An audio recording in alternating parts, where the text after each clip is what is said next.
Good morning! First ride together with my husband Kenneth. Napunta kami Louisiana, kumain kami ng pansit habhab tsaka turon. Dami kumakain dyan. Ayan, kita nyo. Nagpunta rin kami ng church ng Louisiana, nagdasal, nagpasalamat. Pumasok kami sa loob, nakiihi na rin. Tapos nagpunta kami Lukban, kamay ni Jesus. Umaten kami ng misa, nagdasal, humingi ng pagpapagaling para sa aming mga kaibigan at mga kamag-anak namin may sakit. Nagpasalamat kami sa Diyos sa lahat ng mga biyayang pinagkaloob niya sa amin. Ayan, makikita nyo dyan si Father Falier.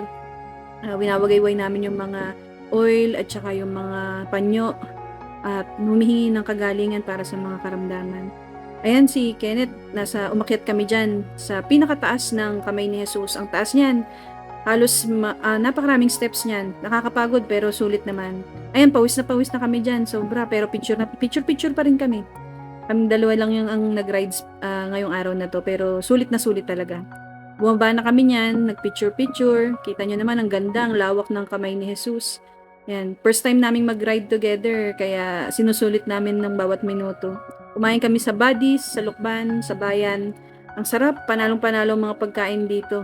Yan, waiting kami niya ng pagkain. Ang order namin ay chicken barbecue, pansit Lukban, tsaka sisig. Panalong-panalo yan si Kenneth. Busog na busog kaming dalawa dyan. Ayan, tapos bumili kaming pasalubong sa Pavinos. Sulit na sulit ang aming first